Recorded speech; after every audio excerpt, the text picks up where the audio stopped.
स्वामी प्रसाद मौर्य जी, क्या राजनीतिक मजबूरी थी इस तरीके के बयान को देने की जो आपके राजनीतिक करियर के गले की हड्डी बन जाए?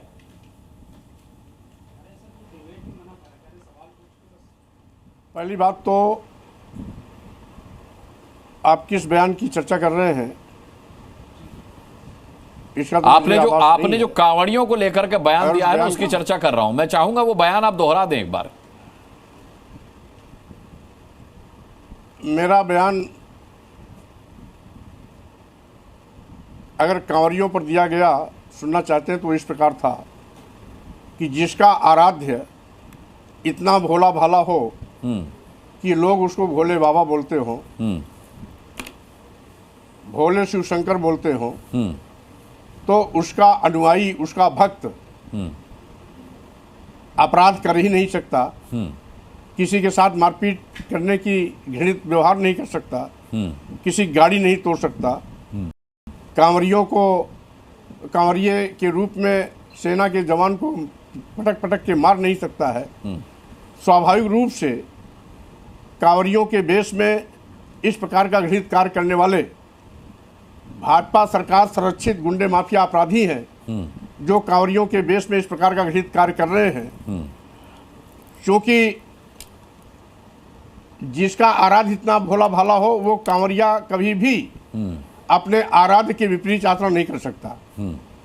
और यही कारण है कि सत्ता संरक्षित गुंडे माफिया अपराधी इस प्रकार का घिनौना खेल खेलते हैं। सरकार उन पर फूल बरसाती है, उनके जगह जगह सुविधाएं देती है, तमाम घृणित कार्य करने के बावजूद भी, मारपीट करने के बाद, गाड़ी तोड़ने के बाद, लोगों सेना के जवान को पटक पटक मारने के बाद भी उनके खिलाफ कार्रवाई करने से बचती है, क्योंकि वो जानती है ये लोग भाजपा के सुरक्षित कार्यकर्ता हैं, इसीलिए उन पे हाथ नहीं डालती। अच्छा स्वामी प्रसाद मौर्य जी, एक बात आपने बहुत अच्छी कही जो प्रशंसनीय है कि भोले बाबा का जो भक्त होगा वो कभी हिंसा नहीं करेगा। हालांकि भोले बाबा ने तांडव भी किया है, तीसरा नेत्र भी जब उनका खुलता था तो कैसा विध्वंस होता था हम सब जानते हैं। ये बात आपने बड़ी अच्छी कही कि भोले बाबा का भक्त कभी गाड़ियां नहीं तोड़ सकता, दंगा फसाद नहीं कर सकता, लोगों को मार नहीं सकता। लेकिन ये आपने कैसे जाना कि जिन्होंने दंगा फसाद किया है, जो गाड़ियां तोड़ रहे हैं, जो गाड़ियों को आग के हवाले कर रहे हैं, जो हिंसा कर रहे हैं, वो बीजेपी के संरक्षण में कर रहे हैं या बीजेपी का उन्हें संरक्षण प्राप्त है? ऐसा है, सरकार के संज्ञान में सब कुछ रहता है।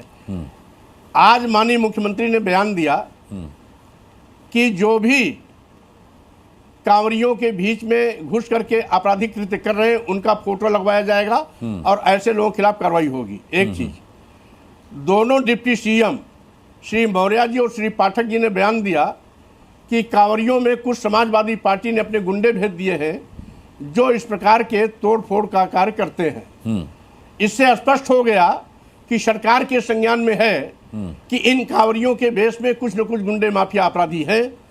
वो समाजवादी पार्टी गुंडे के रूप में हो या भाजपा संरक्षित गुंडे माफिया अपराधी के रूप में हो, सरकार इस बात को अच्छी तरह जानती है। लेकिन उसके बावजूद कांवरियों पर फूल वर्षा करती है। अगर कांवरियों के बेस में कोई तोड़फोड़ कर रहा है तो सरकार उसके खिलाफ कठोर कार्रवाई, कानूनी कार्रवाई क्यों नहीं करती? स्वामी जी, मैं आपको घर पर आमंत्रित करूं तो मैं तो आपका आवभगत करूंगा, मैं तो आपको बुके भी दूंगा, आप पर फूल भी बरसाऊंगा, आपको पानी चाय को भी पूछूंगा और आप बदले में मुझे पीट दें, तो इसका मुझे कैसे ज्ञान होगा कि आप जो हैं वो फूल बरसाने योग्य नहीं थे? अरे यही तो मैं कह रहा हूं भाई, यही मैं कह रहा हूं। आप कुछ भी कह सकते हैं, सरकार ये कह के बच नहीं सकती है। सरकार के संज्ञान में सब कुछ रहता है और दोनों डिप्टी सीएम का ये बयान अपने आप में स्पष्ट कर रहा है कि उनको जानकारी है कि इसमें कुछ अराजक तत्व हैं जिसको फला पार्टी ने भेजा है। और मुख्यमंत्री को भी ये आभास है कि कुछ न कुछ अराजक तत्व हैं जो तोड़फोड़ कर रहे हैं, उनके खिलाफ कानूनी कार्रवाई करने के लिए फोटो चिपकाने की बात की है। लेकिन मैं सरकार से पूछना चाहता हूं, जिन भी कांवरियों के बेस में जिन भी लोगों ने गुंडागर्दी की है, सेना के जवानों को लात घूंस पिटाई की है, यात्रियों की गाड़ियां तोड़ी हैं, हमारी कुछ बहनों की स्कूटी तोड़ फोड़ करके उनके साथ बदसलूकी की है, उनके सारे के सारे photo social media, print media, electronic media के माध्यम से वायरल हो चुके हैं। जब उनके फोटो वायरल हो चुके हैं तो अलग से फोटो लगवाने की बात क्यों? इसका मतलब है वो ऐसे संरक्षित अपराधियों को बचाने के लिए फोटो लगवाने की बात कर रहे हैं। जिनका फोटो पहले वायरल हो गया है उनका फोटो लगवाने का औचित्य क्या है? अच्छा ठीक है, मुझे अब आप इसलिए ठीक है, मैं समझ गया। स्वामी प्रसाद मौर्य जी रहिएगा, क्योंकि आपके सवाल बड़े गंभीर हैं और इस पर भारतीय जनता पार्टी के स्पोक्स पर्सन से जवाब लेना जरूरी है। मैं सीधे आरपी सिंह साहब का रुख करता हूं। आरपी सिंह साहब, स्वामी प्रसाद मौर्य जो कह रहे हैं उस पर क्या जवाब है आपका? स्वामी प्रसाद मौर्य तपस्वियों को गुंडा और मवाली कह रहे हैं।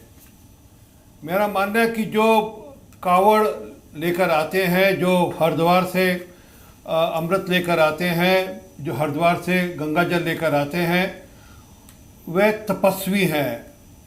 कभी स्वामी प्रसाद मौर्य को बोलो ना किसी दिन कोई एक कावड़ लेकर चले हो ज़िंदगी में, कभी कोई 20, 25, 50 किलोमीटर तक किसी धर्मार्थ के लिए पैदल चले हो, कभी शरीर को इतना कष्ट दिया हो, तो समझ लगेगी बात की कावड़ कैसे हैं। जो लोग कावड़ी हैं वो कभी कोई गुंडा मवाली नहीं हो सकता। कावड़ियों को गुंडा मवाली कहने से पहले उनको 10 बार सोचना चाहिए था, परंतु जैसी उनकी सोच है अब उसको मैं रोक नहीं सकता। देश या प्रदेश मौर्य साहब बड़े स्पष्ट शब्दों में कह रहे हैं कि जो भोले बाबा के भक्त हैं वो हिंसा नहीं कर सकते। ये जो हिंसा कर रहे हैं इन्हें सरकार का संरक्षण प्राप्त है। और अगर सरकार, सुनिए आरपी सिंह साहब, वो ये कह रहे हैं कि अगर सरकार को ये पता है कि कुछ सफाई इस तरीके का काम कर रहे हैं तो इसका मतलब है सरकार के संज्ञान में है कि कुछ लोग हैं अराजक तत्व जो ये इस तरीके का दंगा फसाद कर रहे हैं, तो उन्हें रोका क्यों नहीं गया? अगर सरकार के संज्ञान में था तो ये होने क्यों दिया गया? हरिद्वार से लेकर मेरठ के बीच में 740 कैमरा लगे हुए हैं। मुझे कुछ सुनाई नहीं दे रहा, मेरे पास कोई फोन नहीं आ रहा, कट गया फोन। मुझे आपकी आवाज सुनाई नहीं दे रही। आरपी सिंह साहब आपकी आवाज मिल रही है, आप बोलिए। ठीक है, आपका फोन डिस्कनेक्ट हो गया, मैं लौटता हूं। स्वामी प्रसाद मौर्य जी, अगर मानकर चलिए जांच में सरकार का जो आरोप है वो सही निकलता है, आशंका जो सरकार की है कि भाई सपाई हैं ये लोग जो इस तरीके की कांवड़ियों के भेष में अराजकता फैला रहे हैं, तो फिर क्या रिएक्शन होगा आपका उस पर? पहली बात तो जो भी कानून के साथ खिलवाड़ करता है उसके खिलाफ कड़ी से कड़ी कार्रवाई होनी चाहिए।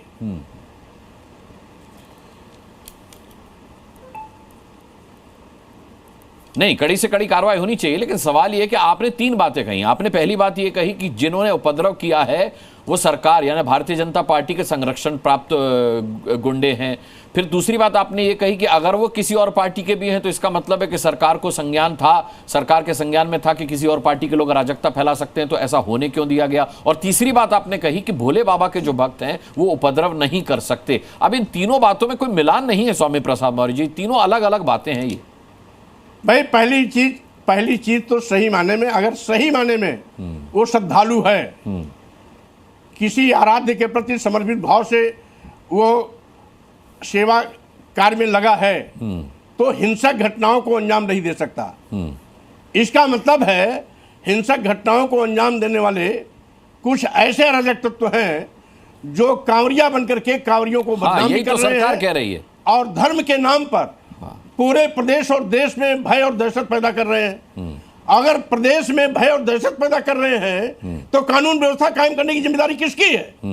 ये सरकार की जिम्मेदारी है, किसी और की नहीं। इसलिए सरकार अपनी भला दूसरों पर तोहमत बढ़ करके नहीं डाल सकती है, उस पर कार्रवाई करना चाहिए। ठीक है, स्वामी प्रसाद मौर्य जी बहुत बहुत धन्यवाद, आप इस डिबेट में हमारे साथ जुड़े, आपका बहुत बहुत मैं धन्यवाद करूंगा।